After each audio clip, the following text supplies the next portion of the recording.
Between 1996 and 2001, the Taliban were known for their strict conservative and harsh rule. The group severely restricted the rights of women and girls, and minorities were not tolerated. When the Taliban took over in September 2021, they promised a more inclusive and moderate government. But what are the roots of the Taliban's religious ideology?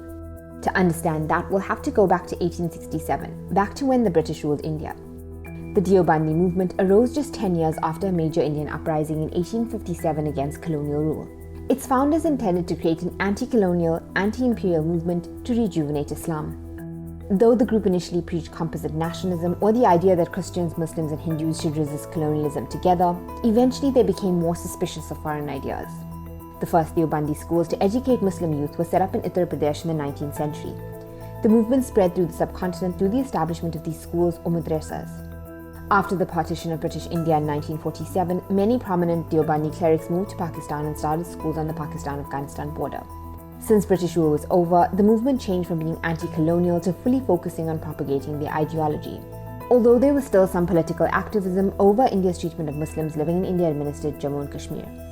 By 1967, there were as many as 8,000 Deobandi schools across India, Pakistan, Afghanistan and Malaysia. The movement was initially poorly funded, but this all changed after the Soviet invasion of Afghanistan in 1979.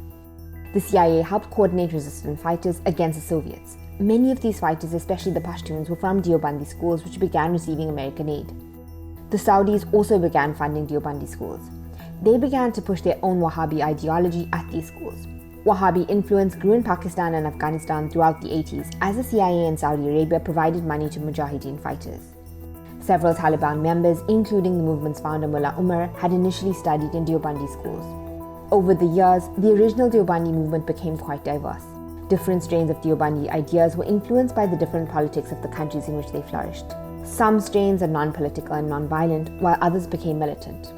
So while the Taliban were initially inspired by Deobandis, the movement became far removed from the original Deobandi roots. The Deobandi movement in India has existed peacefully. They've supported and encouraged some of the civil actions and practices of the Taliban, but have rejected some of their acts of violence and have distanced themselves from the movement.